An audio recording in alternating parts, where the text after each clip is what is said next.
Desperté de un coma después de 3 semanas. Mis hijos peleaban por mi herencia. Mientras yo podía oír, me trataban como si ya estuviera muerto. No imaginaban lo que les esperaba. El pitido constante de las máquinas fue lo primero que registré. Luego, sus voces, agudas, tensas, familiares. Mis hijos discutían a escasos metros de mi cama, creyéndome inconsciente, ausente, casi muerto. Pero yo estaba allí, atrapado en un cuerpo inmóvil, con la mente dolorosamente lúcida, escuchando cada palabra como puñales que se clavaban en lo profundo de mi ser. El rancho de Guanajuato debería ser mío. La voz de Alejandro, mi primogénito, sonaba autoritaria como siempre. Siempre me prometió que sería para mí, para expandir el negocio ganadero. ¿Y dónde está eso escrito?, respondió Ramón, el mediano, con ese tono sarcástico que había perfeccionado desde niño. La constructora necesita esos terrenos para el nuevo desarrollo. Generaría 10 veces más beneficio que tus vacas. ¿Podrían al menos fingir un mínimo de decencia?, interrumpió Lucía, mi única hija, la menor. Papá aún respira, y ustedes ya están repartiendo todo como buitres. Un silencio breve. Pensé que quizás mi hija conservaba algo de la humanidad que intenté inculcarles, pero entonces añadió: además, olvidan que la casa de Coyoacán era la favorita de mamá. Ella habría querido que yo la tuviera. Sentí un frío que ninguna fiebre podría justificar. Mis 3 hijos, los 3 seres a quienes más había amado en este mundo después de su madre, discutiendo mi patrimonio mientras mi cuerpo luchaba por regresar. Ni una palabra sobre mi recuperación, ni una expresión de cariño o esperanza. Solo cálculos fríos, ambiciones desnudas. Si hubiera podido mover un solo músculo, habría derramado lágrimas de rabia y decepción. Pero ni eso me estaba permitido. Solo podía escuchar, aprender y recordar. Y vaya que recordaría cada palabra. Me llamo Ernesto Domínguez Ruiz. Tengo 67 años y construí mi fortuna desde la nada. Mi padre era capataz en una hacienda ganadera en Guanajuato. Hombre de honor pero de escasos recursos, solo pudo legarme 2 cosas invaluables: su apellido limpio y una ética de trabajo inquebrantable. A los 15 años ya trabajaba 12 horas diarias en los campos. A los 20 me mudé a Ciudad de México con 200 pesos en el bolsillo y una determinación que asustaba incluso a los capitalinos más curtidos. Comencé como ayudante en una constructora pequeña. Aprendí el oficio, ahorré cada centavo. Para cuando cumplí 30, había comprado mi primer terreno y construido 4 casas que vendí con un margen modesto, pero suficiente para reinvertir. Conocí a Carmen cuando supervisaba la construcción de un edificio de apartamentos en la colonia Roma. Ella era arquitecta, recién graduada, llena de ideas innovadoras que chocaban con mi pragmatismo de autodidacta. Discutimos sobre ángulos, espacios y luz natural durante semanas. Me enamoré de su inteligencia feroz antes que de su belleza indiscutible. Nos casamos 6 meses después, para escándalo de su familia de abolengo, que veía en mí poco más que un albañil con suerte. Los primeros años fueron duros pero hermosos. Vivíamos en un apartamento pequeño. Reinvertíamos casi todo lo que ganábamos. Carmen diseñaba espacios que yo construía, una simbiosis perfecta de visión y ejecución. Para cuando nació Alejandro, ya éramos dueños de una constructora pequeña pero respetada. 2 años después llegó Ramón, y la empresa había crecido lo suficiente para contratar a 20 empleados permanentes. Lucía completó nuestra familia 3 años más tarde, cuando ya podíamos permitirnos la casa en Coyoacán, esa que ahora mi hija reclamaba como suya por deseo de su madre. ¿Carmen habría querido eso? Lo dudo. Mi esposa, brillante y generosa, siempre habló de nuestro patrimonio como herramienta, no como fin. El dinero debe servir a la familia, no la familia al dinero, repetía cuando discutíamos sobre inversiones y riesgos.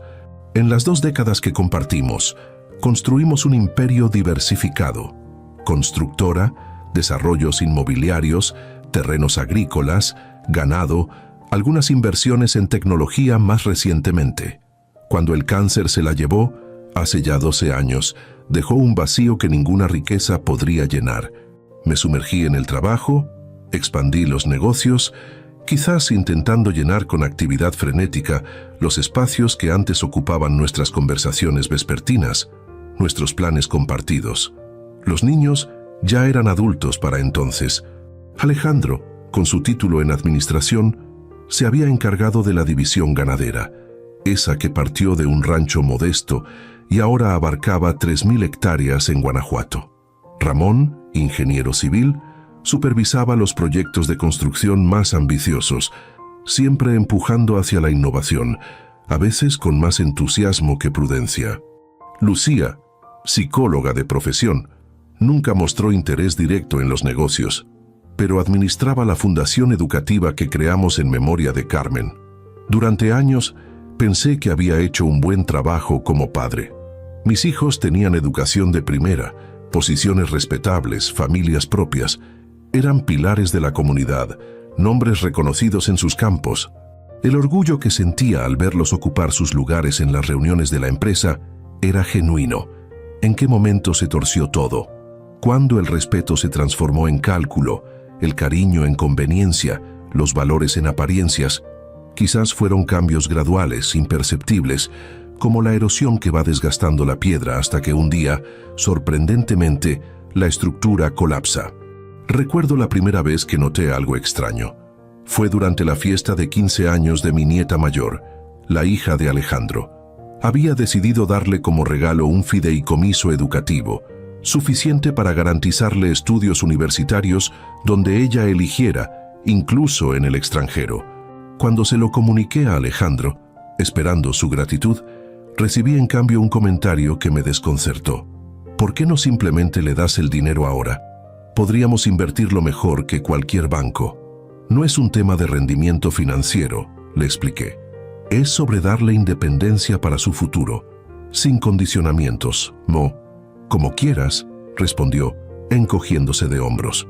Es tu dinero después de todo. Ese tu dinero, dicho con cierto resentimiento, fue la primera grieta visible en lo que yo creía una relación basada en valores compartidos. ¿Acaso veía mi patrimonio como algo separado de él, algo que le estaba siendo injustamente retenido?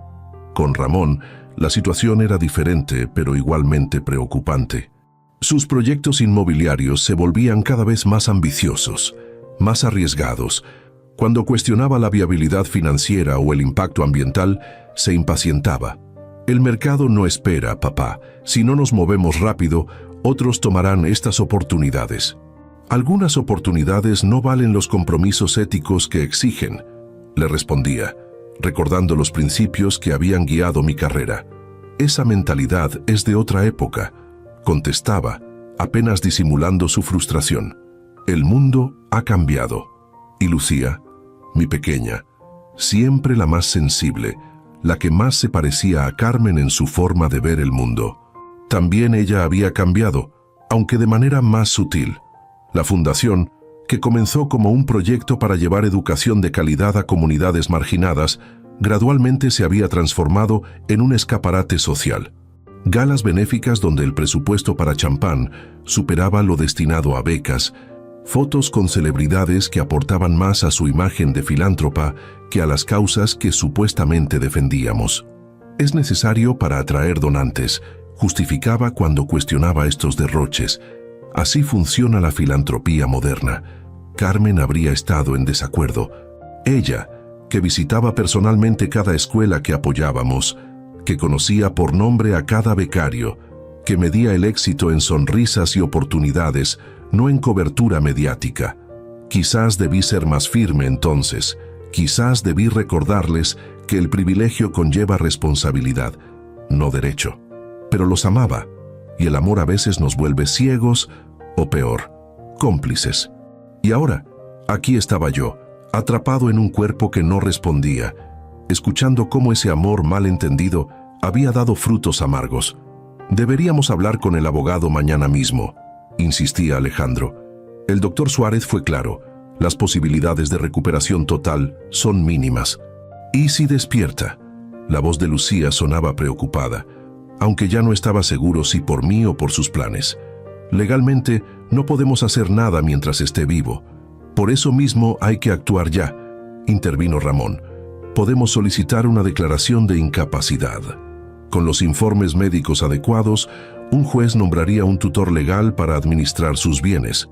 ¿Y quién sería ese tutor?, preguntó Alejandro, con un tono que dejaba clara su propia candidatura. Lo lógico sería que fuéramos los tres, respondió Ramón. O mejor aún, crear un consejo familiar con igual representación. Igual representación, repitió Lucía con escepticismo, como si ustedes dos no se aliarían contra mí en cada votación. No seas paranoica, le espetó Alejandro. Esto no es una conspiración contra ti. ¿Ah, no? Qué curioso, porque desde que papá tuvo el accidente, ustedes dos han estado inspeccionando documentos, visitando propiedades, haciendo inventarios. Eso se llama ser responsables, interrumpió Ramón. Alguien tiene que tomar control de la situación. ¿Y por qué ese alguien no puedo ser yo? La voz de Lucía se elevó. ¿Porque soy mujer? ¿Porque estudié psicología en vez de negocios? ¿Porque me dedico a la fundación y no a construir edificios o criar vacas? No dramatices, respondió Alejandro con tono condescendiente. Nadie está cuestionando tu capacidad por ser mujer.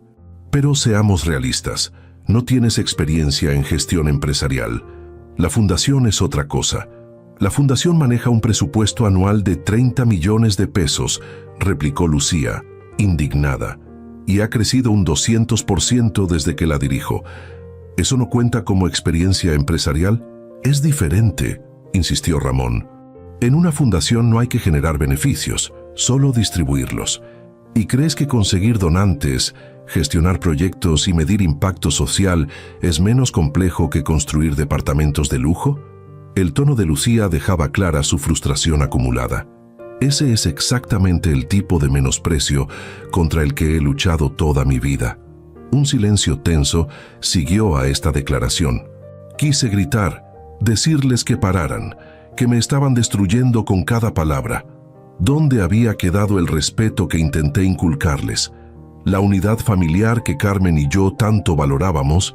Esto no nos está llevando a ninguna parte, dijo finalmente Alejandro, con ese tono de autoridad que había heredado de mí.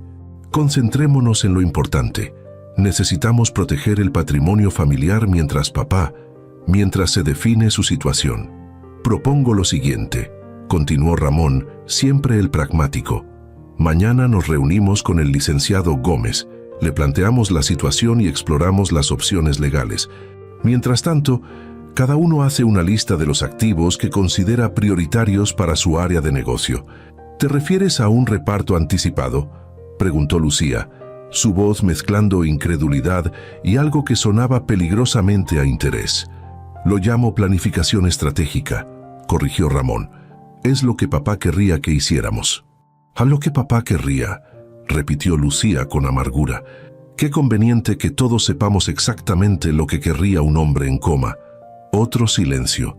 Casi pude imaginar las miradas que intercambiaban, esa mezcla de culpa y determinación, de vergüenza y ambición. Deberíamos irnos, dijo finalmente Alejandro.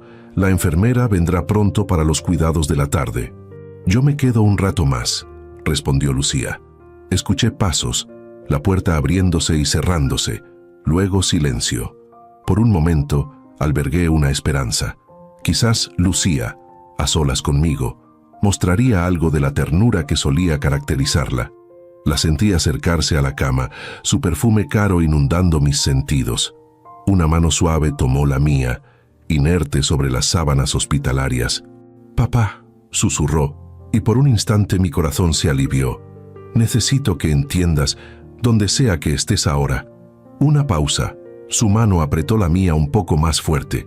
«Los chicos no te respetan como yo. No entienden tu visión, tus valores. La casa de Coyoacán, la fundación, son tu verdadero legado, no esos negocios fríos y calculadores que tanto les importan a ellos». Mi alivio se transformó en desconcierto, luego en comprensión amarga. No estaba ahí para consolarme o conectar conmigo. Estaba haciendo campaña en una competencia macabra contra sus hermanos. «Siempre fui tu favorita, lo sé», continuó, su voz ahora más segura. «Mamá siempre decía que yo había heredado tu sensibilidad, esa que escondes bajo esa fachada de empresario duro. No dejes que Alejandro y Ramón destruyan lo que construiste con tanto esfuerzo. Ellos solo ven números, propiedades, ganancias. Yo veo tu alma en cada proyecto de la fundación. Quise reír, gritar, llorar. La manipulación era tan evidente, tan burda. Realmente pensaba que, incluso inconsciente, no detectaría esa falsedad. Cuando mi hija dulce y empática se había transformado en esta estratega fría, capaz de usar hasta mis supuestos sentimientos para avanzar su agenda. Te prometo que protegeré tu legado, concluyó, soltando mi mano. No dejaré que ellos ganen esta batalla. La escuché alejarse, el sonido de sus tacones resonando en el piso de cerámica. La puerta se abrió y cerró nuevamente. Me quedé solo con el pitido de las máquinas y el peso insoportable de la verdad que acababa de enfrentar. Mis 3 hijos me veían no como un padre, sino como un patrimonio a repartir, un obstáculo que la naturaleza convenientemente estaba removiendo de su camino. Los días siguientes transcurrieron en una especie de pesadilla lúcida. Físicamente seguía atrapado, pero mi mente trabajaba con una claridad que no había experimentado en años. Quizás era la falta de distracciones externas, o tal vez una última reserva de energía que mi cerebro había movilizado para protegerme. Fuera lo que fuese, aproveché cada minuto consciente para planificar, recordar, conectar puntos que antes no había relacionado. Mis hijos continuaron visitándome, a veces juntos, más frecuentemente por separado. Cada uno interpretaba su papel en esta obra grotesca.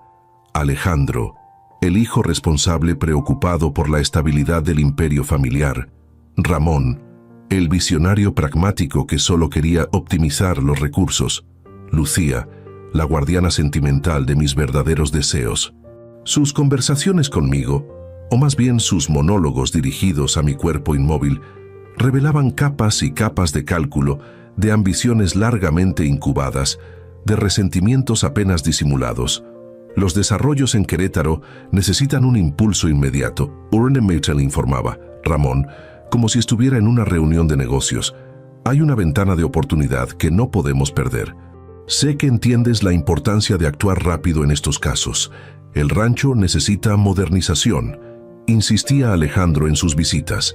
Con la inversión adecuada, podríamos triplicar la producción en 2 años. Siempre quisiste que la división ganadera fuera puntera, ¿recuerdas? Es tu legado en Guanajuato. La fundación está preparando la gala anual, comentaba Lucía, hojeando despreocupadamente una revista mientras me acompañaba. Conseguí que viniera ese cantante que tanto te gusta. Bueno, que tanto le gustaba a mamá. Será un evento a la altura de su memoria. Entre estas visitas teatralizadas, también recibí a otras personas. Médicos que discutían mi caso como si yo fuera un objeto interesante. Enfermeras que me trataban con una mezcla de eficiencia y compasión. Y ocasionalmente viejos amigos o socios de negocios que venían a despedirse, aunque nunca lo expresaran tan directamente. Fue durante una de estas visitas que encontré el primer rayo de esperanza. Salvador Medina, mi abogado personal desde hacía 30 años, vino a verme una tarde. A diferencia de mis hijos, habló conmigo como si estuviera plenamente consciente. Ernesto, viejo amigo, dijo después de cerrar la puerta, asegurándose de que estábamos solos. ¡Qué situación tan complicada, carajo! Se sentó junto a la cama, su voz más baja, más íntima. Tus hijos han venido a verme, como seguramente ya sabes. Están ansiosos por tomar control de tus asuntos. Una pausa. Casi pude imaginar a Salvador ajustándose las gafas, como hacía siempre cuando estaba incómodo. Les he dicho que legalmente no pueden hacer nada sin una declaración judicial de incapacidad, y que incluso con eso, tendrían que respetar tus últimas voluntades expresadas cuando estabas, bueno, cuando podías expresarlas. Otra pausa, más larga. Lo que no les he dicho es que, según las últimas investigaciones médicas, personas en tu condición a menudo pueden oír y entender lo que sucede a su alrededor. Así que, por si acaso, si puedes escucharme, Ernesto, quiero que sepas que estoy de tu lado. No permitiré que se tomen decisiones apresuradas sobre tu patrimonio. Sentí un agradecimiento profundo hacia este hombre. el único que hasta ahora me trataba como un ser humano y no como una herencia ambulante. Los médicos dicen que hay posibilidades de recuperación, continuó. No saben cuándo o hasta qué punto, pero hay esperanza. Así que aguantas, amigo. Y si, cuando despiertes, estaré aquí para ayudarte con lo que necesites. Salvador se quedó un rato más, poniéndome al día sobre algunos asuntos legales pendientes, hablándome de su familia, de política, de fútbol. Una conversación normal, como las que solíamos tener en su despacho o durante nuestras cenas mensuales. Fue el único momento en todas esas semanas en que me sentí tratado con dignidad. Cuando se marchó, una idea comenzó a formarse en mi mente. Una idea que inicialmente rechacé por extrema, pero que fue ganando fuerza a medida que escuchaba más conversaciones de mis hijos, más planes sobre mi patrimonio, más cálculos sobre mi supuesta incapacidad permanente.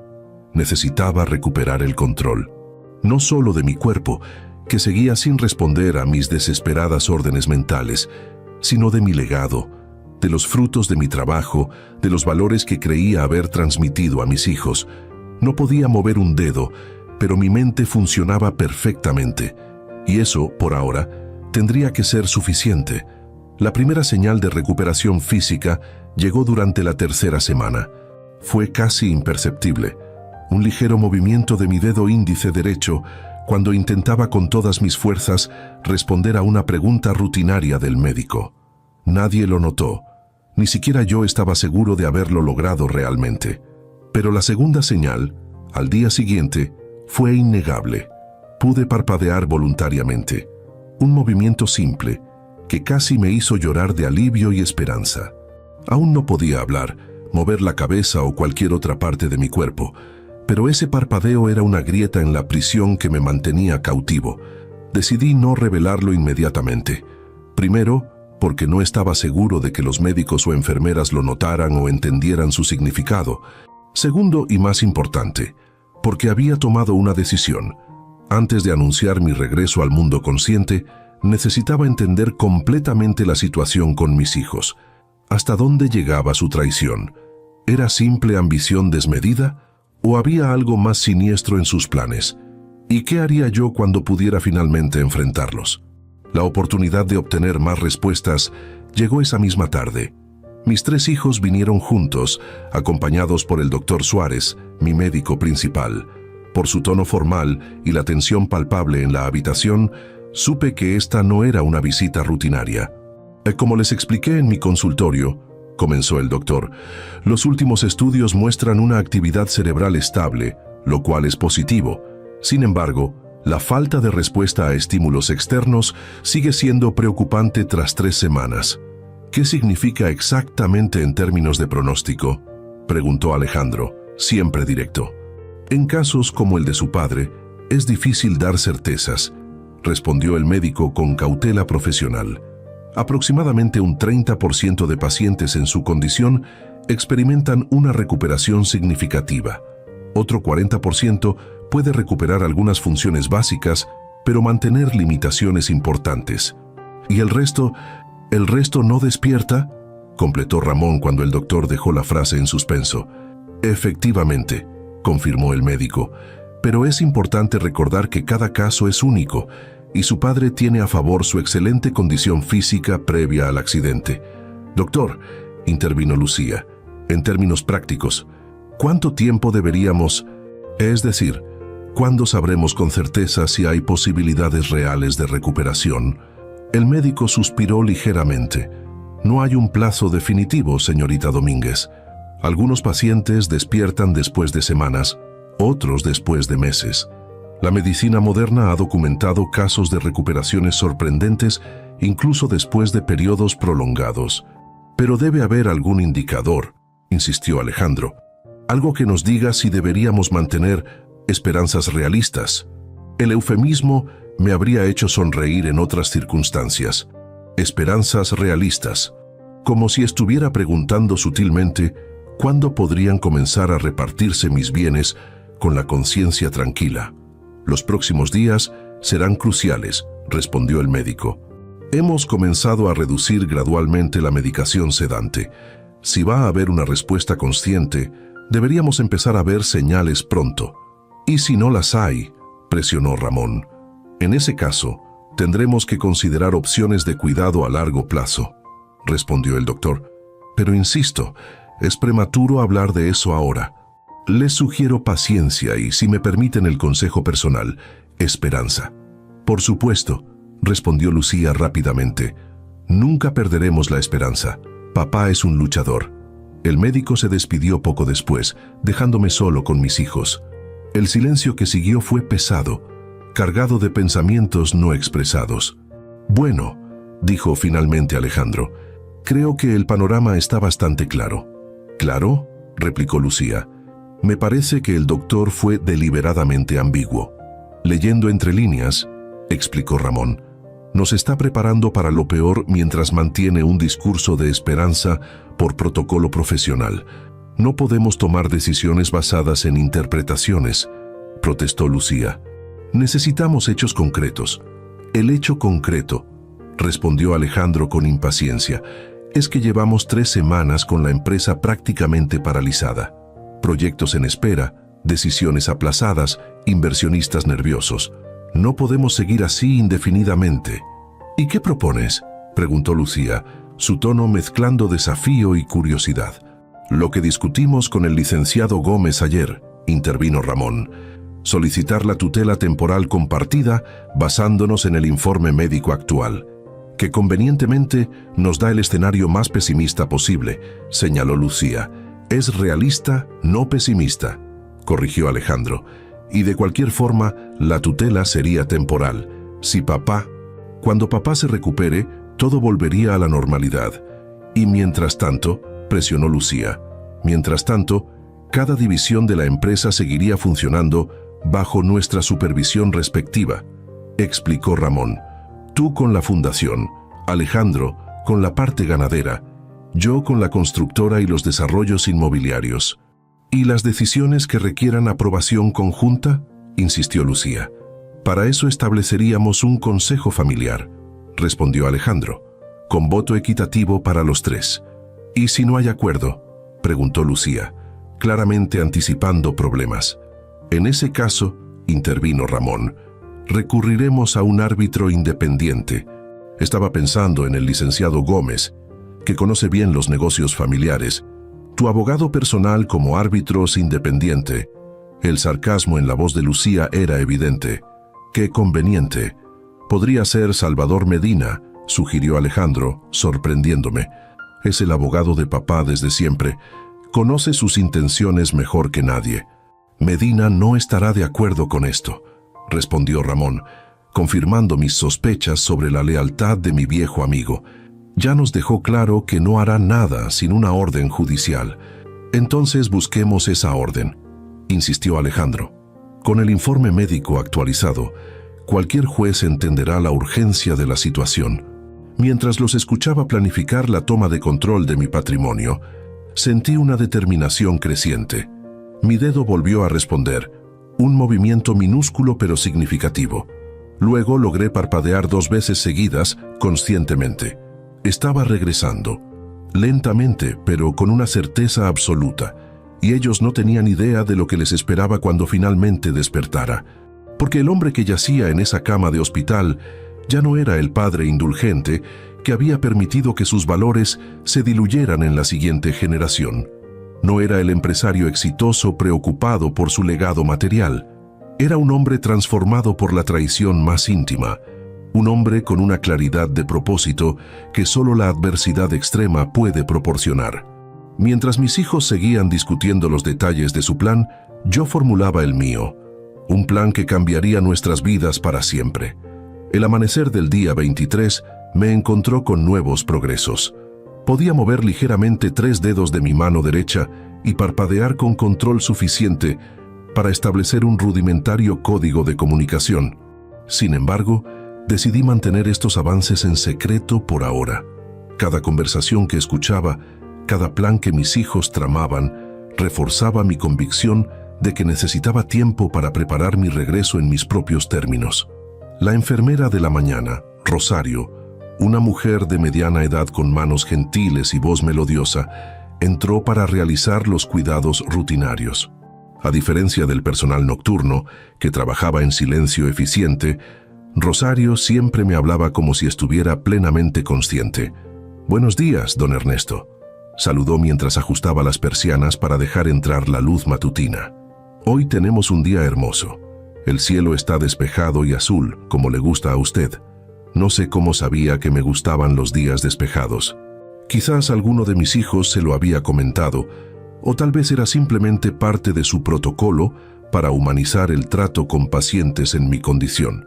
Cualquiera fuese el caso, agradecí silenciosamente su calidez.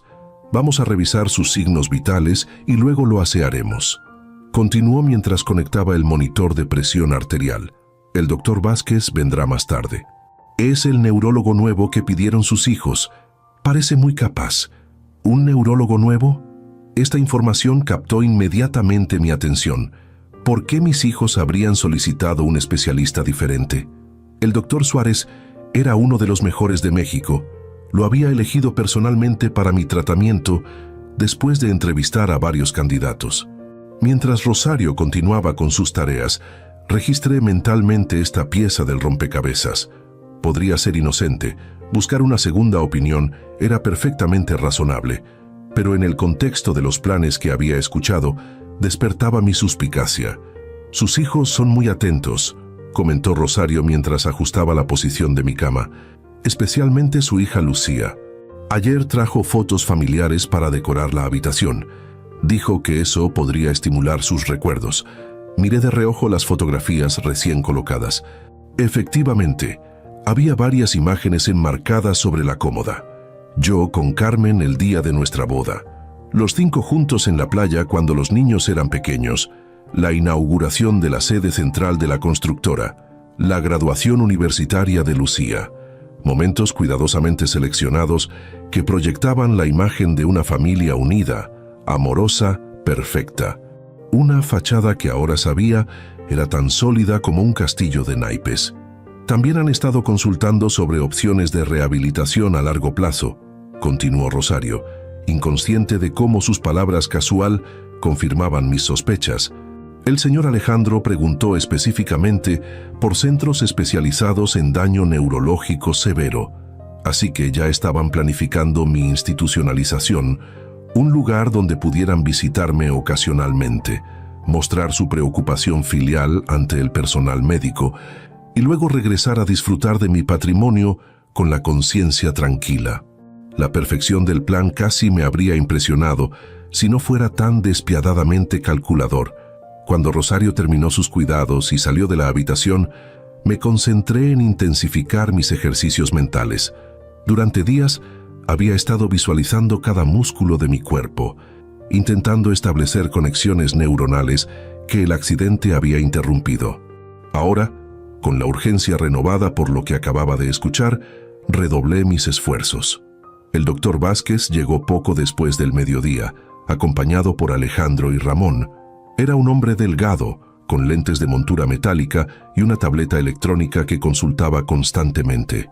Como pueden ver, los patrones de onda cerebral muestran actividad básica, pero no hay respuesta organizada a estímulos externos, explicaba mientras mostraba gráficos a mis hijos. Esto sugiere daño en las áreas asociativas del córtex frontal. En español simple, doctor, pidió Ramón con impaciencia apenas disimulada. Su padre puede tener funciones cerebrales básicas, respiración, latidos cardíacos, ciclos de sueño, pero las funciones superiores que permiten la conciencia y comunicación están comprometidas, tradujo el neurólogo. ¿Y esto es reversible?, preguntó Alejandro, yendo directamente al punto que le interesaba. El doctor Vázquez hizo una pausa, claramente eligiendo sus palabras con cuidado. «La neuroplasticidad humana es sorprendente», comenzó, usando ese tono cautelosamente optimista que los médicos reservan para noticias difíciles. Sin embargo, después de 3 semanas sin signos de recuperación consciente, debemos ser realistas sobre las probabilidades. «¿Cuál es su recomendación profesional, doctor?», insistió Alejandro. «Sugiero mantener el tratamiento actual por 2 semanas más», respondió. «Si no hay cambios significativos en ese periodo, Deberíamos considerar opciones de cuidado a largo plazo, posiblemente en un centro especializado. ¿Y las posibilidades de que despierte completamente funcional?, preguntó Ramón. Basado en los estudios actuales, menos del 10%, respondió el neurólogo con ese tono clínico que reduce vidas humanas a estadísticas. Me concentré en mantener estables mis signos vitales, temiendo que mi indignación interna pudiera reflejarse en los monitores. El doctor Suárez había hablado de un 30% de recuperación significativa. Este nuevo especialista reducía mis posibilidades a menos de un tercio de eso. ¿Coincidencia o había sido seleccionado específicamente por su perspectiva pesimista? Entiendo que estas no son las noticias que esperaban, continuó el neurólogo, asumiendo incorrectamente que mis hijos estaban devastados por el pronóstico, pero es importante que tengan expectativas realistas para poder tomar decisiones informadas. Apreciamos su franqueza, doctor, respondió Alejandro con ese tono profesional que usaba en reuniones de negocios difíciles. ¿Podría incluir estas observaciones en un informe detallado? Lo necesitaremos para asuntos administrativos. Por supuesto, asintió el doctor. Les enviaré el informe completo mañana a primera hora.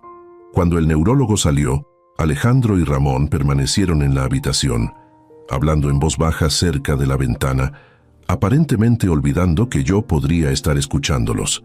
«Es perfecto», murmuró Ramón. «Con ese informe, ningún juez cuestionará la solicitud de tutela. Salvador seguirá siendo un problema», respondió Alejandro. «Está obstinado con respetar la voluntad de papá». «Salvador es leal al papá de antes del accidente», replicó Ramón. «El hombre que conocimos, que construyó el imperio, que tomaba decisiones rápidas y efectivas. No a esta situación actual. Esta situación, ni siquiera podían referirse a mí como persona. Me había convertido en un problema logístico, un obstáculo administrativo, una situación a resolver. De todas formas», continuó Alejandro, «deberíamos adelantarnos a cualquier objeción legal». «¿Hablaste con el notario sobre aquellos documentos?» «Está revisándolos», confirmó Ramón. «Dice que técnicamente son válidos ya que papá los firmó cuando estaba plenamente facultado, pero el tiempo de ejecución puede ser cuestionable». «¿A qué te refieres?» «A que establecen transferencias programadas para su cumpleaños 70, dentro de 3 años. Podríamos argumentar necesidad urgente dadas las circunstancias, pero Salvador seguramente se opondrá». «Salvador trabaja para la familia», respondió Alejandro con un tono que mezclaba frustración y determinación. «Y la familia necesita actuar ahora. Le haremos entender eso». Se marcharon poco después, sin siquiera acercarse a mi cama para una despedida simbólica. Tan pronto como la puerta se cerró, intenté mover mi mano derecha con mayor determinación que nunca. Logré levantar ligeramente el índice y el pulgar, un movimiento mínimo, pero que representaba un avance significativo. 2 días más, pensé. Necesitaba 2 días más de progreso silencioso antes de revelar mi recuperación, porque cuando lo hiciera, debía tener la capacidad suficiente para actuar decisivamente. Lucía vino sola esa noche. Traía un ramo de girasoles, mis favoritos, un detalle que me sorprendió que recordara, y un pequeño reproductor de música. Después de colocar las flores en un jarrón, se sentó junto a mi cama y activó el dispositivo. Las notas suaves de Agustín Lara, mi compositor favorito, llenaron la habitación. «Los médicos dicen que la musicoterapia puede ayudar», explicó mientras ajustaba el volumen. «Pensé que te gustaría escuchar algo familiar». Por un momento, vislumbré a la Lucía de antes, la niña sensible que siempre parecía sintonizada con los estados de ánimo de los demás. ¿Quedaba algo de ella bajo la capa de ambición y cálculo que había mostrado en las últimas semanas? «Alejandro y Ramón están insoportables», continuó adoptando un tono confidencial. «Han estado reuniéndose con abogados, banqueros, socios, todo muy secreto, muy urgente, como si...» Se detuvo, aparentemente reconsiderando sus palabras. «Como si no pudieran esperar a que te recuperes para tomar decisiones importantes». Se acercó más, tomando mi mano inerte entre las suyas. «Papá, no sé si puedes oírme, pero necesito que sepas que estoy luchando por ti, por tu visión, por tus valores. La fundación es tu legado más importante, el que honra a mamá, el que realmente refleja quién eres más allá de los negocios. Pausó, como esperando una respuesta imposible. Están planeando relegarnos, a la fundación y a mí, continuó, un rastro de amargura en su voz. Nos ven como la rama caritativa, no como parte integral del grupo. Si tuvieran su manera, reducirían nuestro presupuesto a lo mínimo socialmente aceptable. Otra pausa, más larga. No puedo permitirlo, papá. No después de todo el trabajo que hemos hecho, del impacto que estamos teniendo. ¿Sabías que este año tenemos 100 becarios más que el anterior? Jóvenes brillantes que tendrán oportunidades que de otro modo serían imposibles para ellos. La escuchaba con sentimientos contradictorios. Por un lado, la fundación realmente estaba logrando un impacto positivo. Por otro, su preocupación parecía centrarse más en su posición y presupuesto que en la misión social que supuestamente defendía. Por eso necesito tu ayuda, continuó bajando aún más la voz. Si pudieras dar alguna señal, cualquier indicación de que estás ahí, de que entiendes.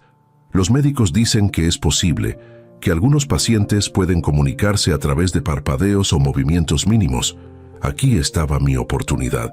Podría revelarme ahora, usar mi incipiente capacidad de comunicación para conectar con mi hija, para reconstruir al menos una relación familiar auténtica.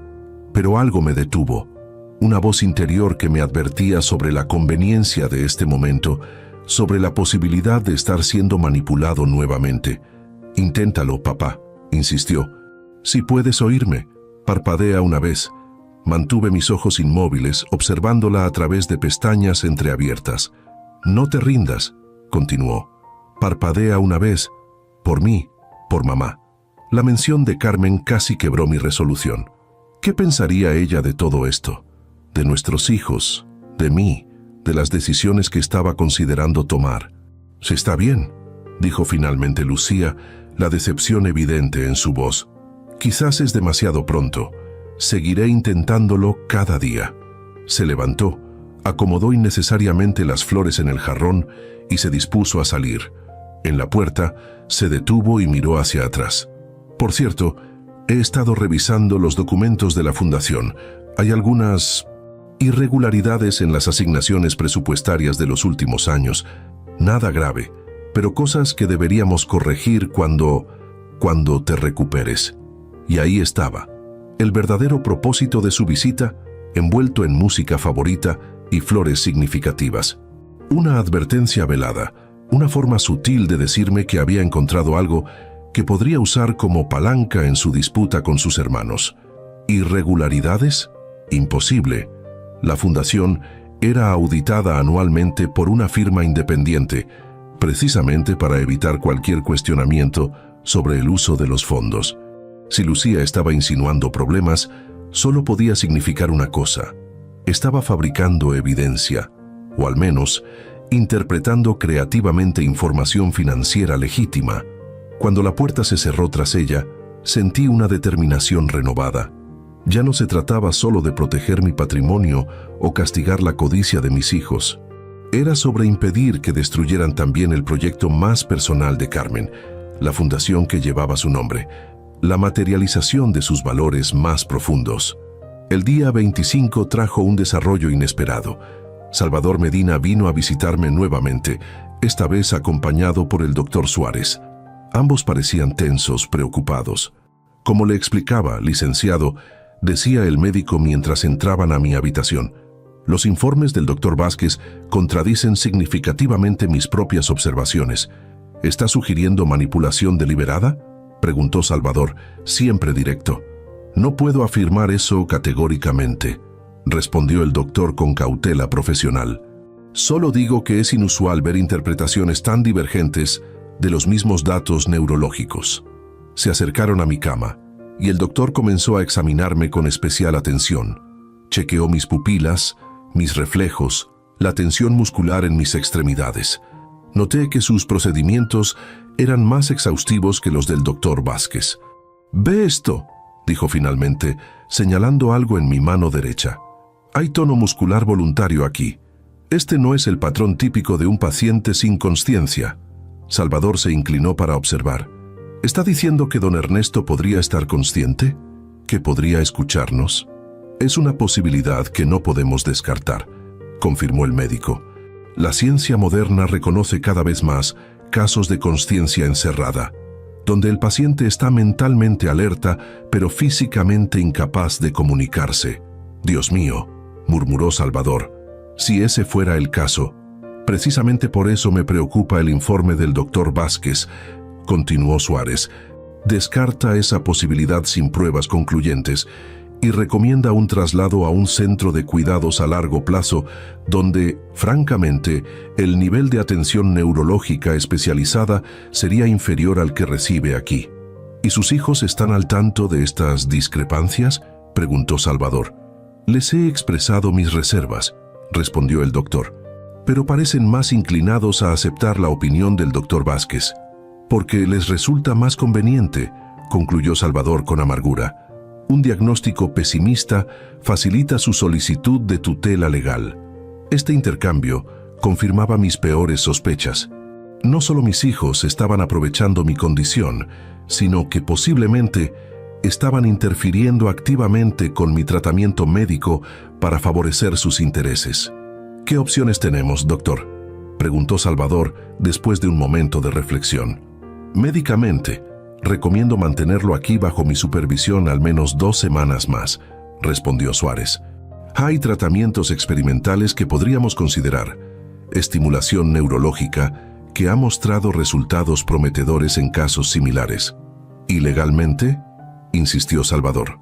Eso está fuera de mi competencia, admitió el médico. Pero como profesional de la salud, mi obligación es hacia mi paciente, no hacia sus familiares, por muy bien intencionados que puedan ser. Salvador asintió, su expresión mezclando preocupación y determinación. Prepararé los documentos necesarios para bloquear cualquier traslado no autorizado por usted, dijo. Solicitaré una evaluación neurológica independiente, preferiblemente por un especialista sin conexión previa con la familia Domínguez. Me parece prudente, acordó el doctor. Mientras tanto, intensificaremos la monitorización de respuestas voluntarias. Si don Ernesto está consciente, necesitamos establecer algún sistema de comunicación, por básico que sea. Cuando se marcharon, me sentí simultáneamente aliviado y alarmado.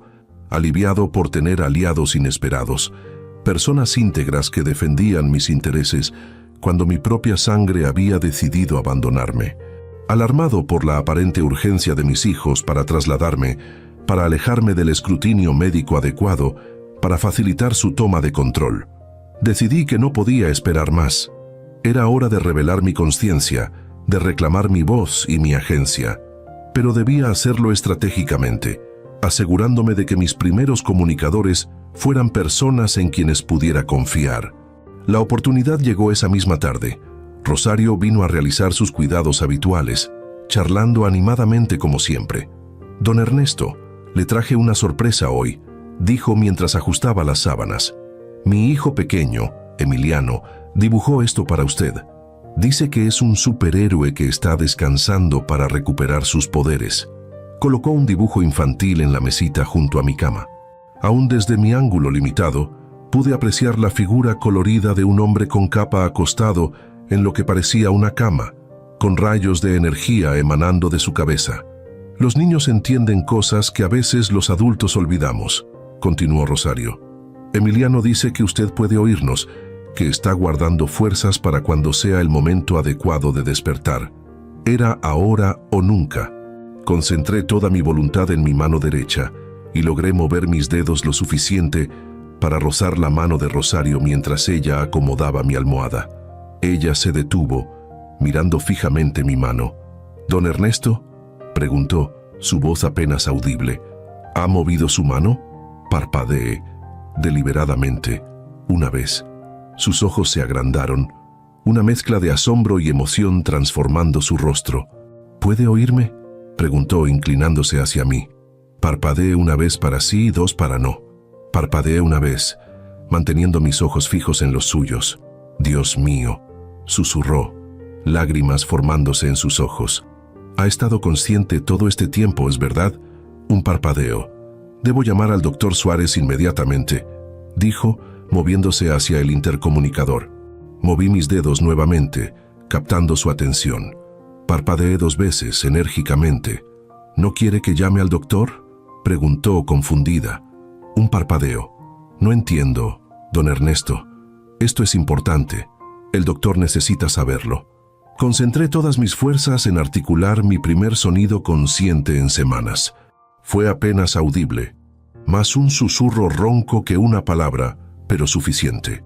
Sal, va, dor, logré pronunciar. ¿Salvador?, repitió Rosario. Salvador Medina, su abogado. Un parpadeo. ¿Quiere que lo llame a él primero? Otro parpadeo, más enfático.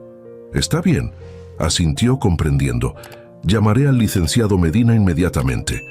Y luego al doctor Suárez. Un parpadeo más. Entendido, dijo, apretando suavemente mi mano. No se preocupe, seguiré sus instrucciones. Y don Ernesto hizo una pausa, emoción evidente en su rostro. Bienvenido de vuelta.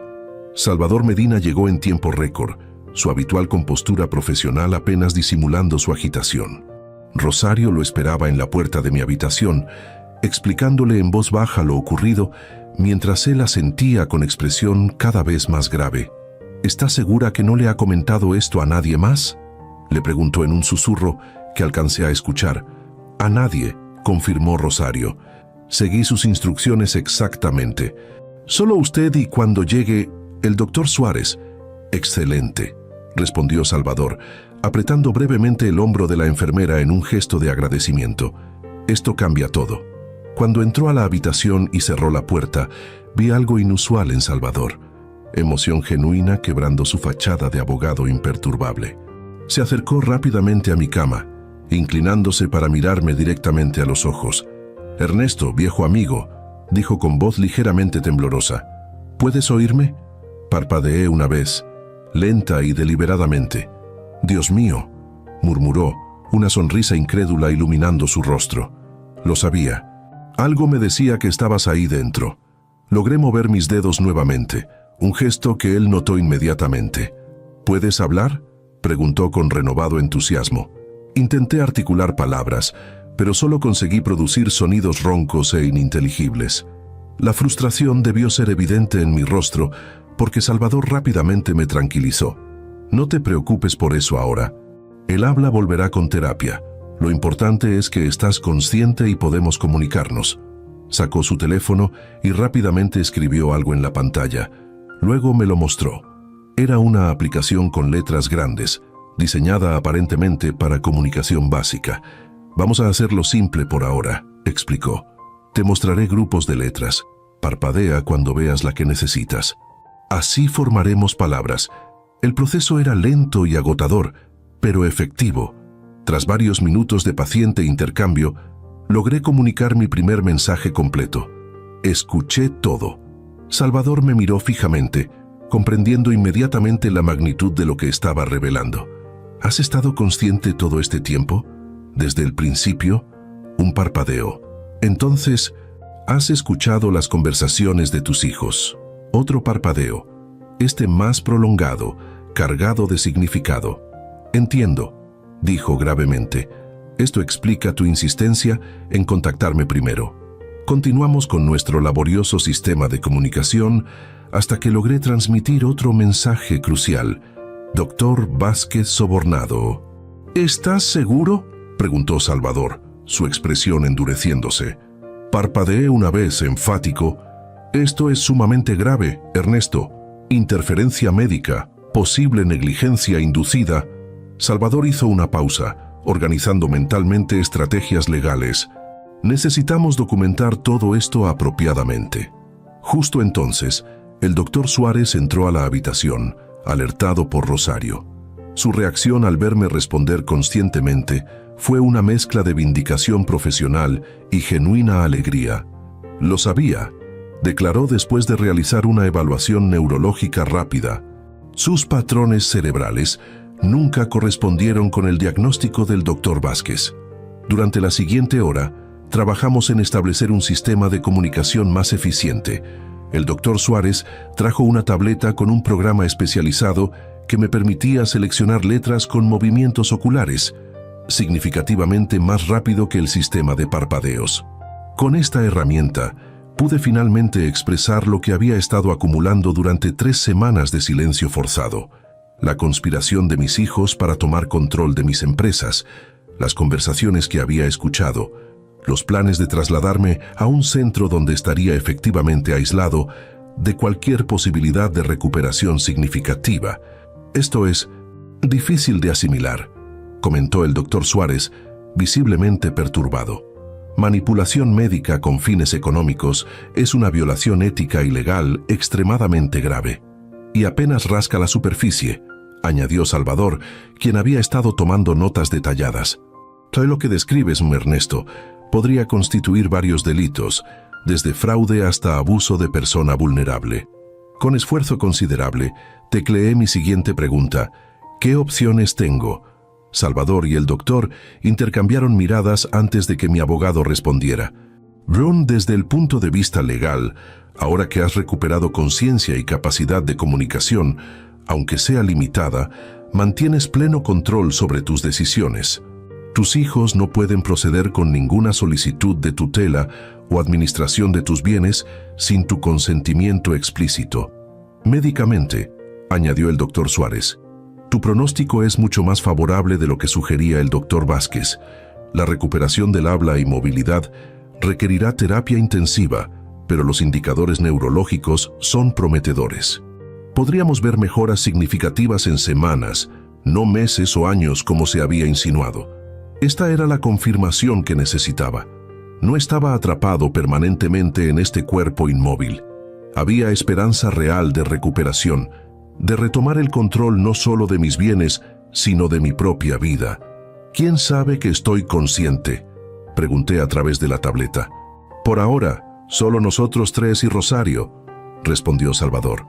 Y sugiero mantenerlo así temporalmente, al menos hasta que tengamos una estrategia clara. Parpadeé en acuerdo. La idea que había estado formándose en mi mente durante semanas ahora cristalizaba con claridad absoluta. No quería simplemente detener los planes de mis hijos. Quería darles una lección que nunca olvidarían, una que potencialmente podría, si no restaurar nuestra relación, al menos reorientarla hacia valores más auténticos. Necesito tiempo, comuniqué laboriosamente, no informar a mis hijos aún. Salvador frunció el ceño, claramente anticipando complicaciones éticas y legales. Entiendo tu impulso, Ernesto, pero mantener deliberadamente tu estado de consciencia oculto podría ser problemático desde varias perspectivas. Solo días, insistí. Necesito preparar todo. El doctor Suárez intervino, siempre el pragmático. Desde el punto de vista médico, unos días adicionales de observación controlada podrían ser beneficiosos. Nos permitiría documentar adecuadamente tu recuperación y establecer protocolos de rehabilitación apropiados. Y legalmente, reflexionó Salvador tras un momento, podríamos argumentar que estábamos verificando la estabilidad de tu condición antes de hacer anuncios prematuros. Es defendible, aunque no completamente transparente. Confío en ustedes, respondí, agradeciendo silenciosamente contar con aliados tan capaces en este momento crucial. Acordamos un plan. Durante los siguientes 3 días, mi recuperación se mantendría en estricto secreto. Solo el doctor Suárez, Salvador, Rosario y 2 terapeutas de confianza sabrían la verdad. Mientras tanto, Salvador prepararía todos los documentos legales necesarios según mis instrucciones, y yo continuaría con terapias intensivas para mejorar mi capacidad de comunicación y movimiento. Tengo que advertirte, Ernesto, dijo Salvador antes de marcharse. Tus hijos vendrán esta tarde. Están esperando el informe final del doctor Vázquez y planean proceder con la solicitud de tutela mañana mismo. Déjalos venir, respondí con renovada determinación. Necesito escuchar más. Cuando quedé solo nuevamente, contemplé el techo de mi habitación hospitalaria con una claridad mental que no había experimentado en años. La traición de mis hijos, dolorosa como era, había despejado la niebla de autocomplacencia que me había envuelto durante demasiado tiempo. Había estado tan ocupado acumulando bienes materiales, expandiendo empresas, construyendo un legado, que había descuidado lo único verdaderamente importante: transmitir valores, no solo riqueza. Carmen lo habría visto venir. Ella, siempre más intuitiva sobre las personas, habría notado los pequeños signos de desviación moral, las grietas en el carácter de nuestros hijos que yo había ignorado o justificado. «Lo arreglaré, mi amor», murmuré mentalmente, como si pudiera escucharme desde donde estuviera. No como pensaba antes, pero quizás mejor. Tal como Salvador había anticipado, mis 3 hijos llegaron juntos esa tarde. Entraron con ese aire de determinación resolutiva de quien se prepara para decisiones difíciles pero necesarias. Si hubiera podido sonreír irónicamente, lo habría hecho. No tenían idea de lo que les esperaba. «El doctor Vázquez ya envió su informe final», comentó Alejandro, revisando su teléfono mientras se sentaba junto a la ventana. «Es bastante concluyente». «¿Qué recomienda exactamente?», preguntó Lucía, fingiendo preocupación mientras acomodaba innecesariamente las flores que había traído días antes. «A traslado a un centro especializado en daño neurológico permanente», respondió Ramón. «Dice que este hospital no está equipado para cuidados prolongados del tipo que papá requerirá». «¿Y el doctor Suárez?», insistió Lucía. Él parecía más optimista sobre las posibilidades de recuperación. «Suárez es un buen médico, pero demasiado tradicional», desestimó Alejandro. «Vázquez es especialista en casos como este, con tecnología y métodos más avanzados». «Métodos más avanzados para facilitar sus planes», pensé. Me concentré en mantenerme absolutamente inmóvil, en no dar ni la más mínima señal de consciencia. Era fascinante, en un sentido perturbador, observarlos planificar mi futuro como si yo fuera un objeto, una propiedad a reubicar para mayor conveniencia. «¿Ya hablaron con Salvador sobre la tutela legal?», preguntó Lucía. «Es complicado», admitió Ramón. «O sigue insistiendo en que debemos esperar más tiempo antes de iniciar cualquier proceso legal». «No tenemos más tiempo», declaró Alejandro con impaciencia. «Los inversionistas del proyecto Querétaro están nerviosos. La junta directiva está dividida y los socios europeos amenazan con retirarse si no hay decisiones claras en los próximos días». «Entonces procedamos sin Salvador», sugirió Ramón. «El licenciado Gómez puede presentar la solicitud mañana mismo. Con el informe del doctor Vázquez y la evidente necesidad de gestión empresarial urgente, ningún juez lo rechazará». «¿Y cuando papá despierte?», preguntó Lucía, nuevamente interpretando el papel de voz de la conciencia familiar. «Si despierta», corrigió Alejandro, enfatizando el sí con un tono que me hizo hervir la sangre internamente. «Explicaremos que actuamos por su propio bienestar y el de las empresas que construyó con tanto esfuerzo». «Lo entenderá», añadió Ramón con seguridad injustificada. «Papá siempre priorizó los negocios sobre todo lo demás». Este último comentario fue quizás el que más me dolió. ¿Era así como me veían? ¿Como un hombre tan obsesionado con el éxito material que aprobaría cualquier acción, incluso éticamente cuestionable, si beneficiaba a los negocios? Quizás tenían razón. Quizás ese había sido mi mensaje implícito durante décadas de trabajo incansable, de decisiones difíciles, justificadas por el bien mayor de la empresa familiar. Si mis propios hijos me percibían así, ¿no era en parte responsabilidad mía? Este pensamiento, más que ninguna otra revelación de las últimas semanas, solidificó mi determinación. No solo necesitaba proteger mi patrimonio, necesitaba corregir el mensaje fundamental que había transmitido.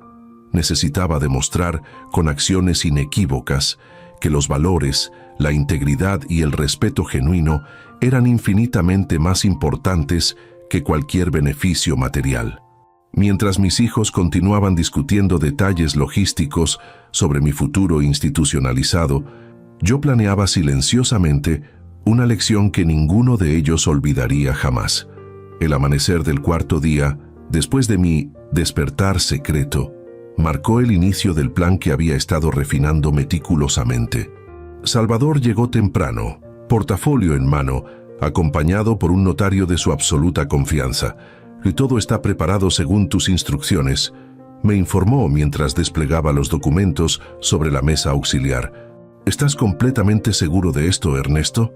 Con mis habilidades motoras significativamente mejoradas, gracias a las terapias intensivas de los últimos días, pude asentir visiblemente y escribir en la tableta con mayor fluidez. Absolutamente seguro. Procede. Durante la siguiente hora, firmé diversos documentos legales con una mano temblorosa pero determinada. Mi firma era apenas reconocible, pero legalmente válida según aseguraba el notario, quien certificó mi plena conciencia y voluntad explícita. Tus hijos llegarán en aproximadamente 1 hora, me recordó Salvador mientras guardaba cuidadosamente los documentos ya firmados. El doctor Suárez les ha convocado para discutir opciones de tratamiento a largo plazo, según creen ellos. Perfecto, respondí, sintiendo una extraña mezcla de anticipación y pesar por lo que estaba a punto de ocurrir. La expresión en los rostros de Alejandro, Ramón y Lucía, cuando entraron a mi habitación y me encontraron sentado, parcialmente erguido, mirándolos directamente a los ojos, fue una imagen que guardaré hasta mi último día. Shock, incredulidad, confusión y, en el caso de Lucía, un destello de genuina alegría rápidamente ensombrecido por la preocupación. «¿Papá?», murmuró Alejandro, deteniéndose abruptamente en la puerta. ¿Es real?», preguntó Ramón, mirando al doctor Suárez como buscando confirmación de que no estaba alucinando. Don Ernesto ha experimentado una recuperación significativa de conciencia en los últimos días, explicó el médico con profesionalismo impecable, omitiendo convenientemente cuándo exactamente había comenzado dicha recuperación.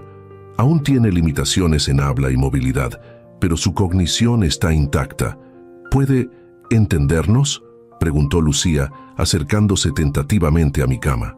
Respondí con un movimiento afirmativo, lento pero inconfundible, y luego señalé hacia la tableta junto a mí.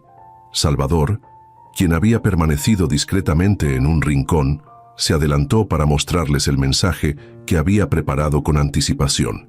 He escuchado todo durante estas 3 semanas, cada palabra, cada plan.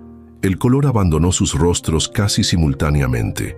Lucía se llevó una mano a la boca, Ramón se tambaleó ligeramente buscando apoyo en la pared, y Alejandro, siempre el más controlado, permaneció completamente inmóvil, como petrificado. «Papá, nosotros», comenzó Lucía, pero la detuve con un gesto firme de mi mano. Con esfuerzo considerable, tecleé mi siguiente mensaje. «No quiero excusas, quiero soluciones». Hoy firmé nuevos documentos. Salvador avanzó entonces, adoptando su tono profesional más formal. Como abogado de don Ernesto, debo informarles que su padre ha realizado cambios significativos en la estructura corporativa del Grupo Domínguez y en sus disposiciones testamentarias. Les entregó 3 carpetas idénticas, una para cada uno. Los observé mientras las abrían y comenzaban a leer, sus expresiones transitando por diversas etapas de asombro, consternación y, finalmente, comprensión derrotada. Lo que estaban leyendo era radical pero justo. Había dividido mi patrimonio en 2 partes. Una mitad se destinaba a una fundación irrevocable dedicada a educación y vivienda social, con un consejo administrativo independiente donde ningún miembro de la familia podría tener más que voz consultiva. La segunda mitad quedaba en un fideicomiso familiar, pero con condiciones estrictas. Para recibir beneficios, mis hijos deberían trabajar en proyectos sociales verificables, vivir con presupuestos moderados y demostrar compromiso con los valores que Carmen y yo habíamos intentado inculcarles. No habría acceso a fortunas instantáneas, solo a recursos proporcionales a contribuciones reales. Esto es, comenzó Alejandro, pero su voz se desvaneció, aparentemente incapaz de articular una objeción coherente. Justo, completó Salvador. Es exactamente lo que don Ernesto y doña Carmen siempre quisieron, un legado basado en valores, no solo en riqueza material. Lucía fue la primera en quebrarse. Lágrimas auténticas corrían por sus mejillas mientras me miraba con una mezcla de vergüenza y arrepentimiento. «Lo siento tanto, papá», susurró. Nos convertimos exactamente en lo que mamá siempre temió. Ramón y Alejandro permanecieron en silencio, pero sus expresiones revelaban tormentas internas similares. Décadas de ambiciones mal dirigidas confrontadas repentinamente con la verdad desnuda de sus acciones. Con renovada energía, impulsado quizás por la adrenalina del momento, logré articular mi primera frase completa. «No es tarde para cambiar». Esas 5 palabras, pronunciadas laboriosamente, parecieron impactarlos más profundamente que todos los documentos legales. No estaba cerrándoles la puerta permanentemente. Estaba ofreciéndoles un camino de redención, difícil pero posible. En los días y semanas que siguieron, nuestra familia inició un doloroso pero necesario proceso de reconstrucción. Mis hijos, despojados de sus expectativas de riqueza instantánea, comenzaron a redescubrir el valor del trabajo con propósito, de la contribución auténtica. Mi recuperación física progresó lentamente, con avances y retrocesos, pero cada pequeño logro, el primer paso sin apoyo, la primera comida sin asistencia, la primera frase completa sin esfuerzo, se convirtió en celebración compartida, en recordatorio de lo verdaderamente importante. Desperté de un coma después de 3 semanas y escuché a mis hijos peleando por mi herencia. Pero lo que realmente despertó fue mi comprensión de que el legado más valioso no se mide en propiedades o cuentas bancarias, sino en los valores que perduran cuando todo lo material inevitablemente se desvanece. Y mientras observo a mis hijos ahora, trabajando juntos en proyectos que benefician a otros más que a ellos mismos, sé que Carmen estaría orgullosa, porque a veces las lecciones más profundas solo pueden aprenderse cuando enfrentamos nuestro reflejo más oscuro y elegimos, conscientemente, transformarlo en luz.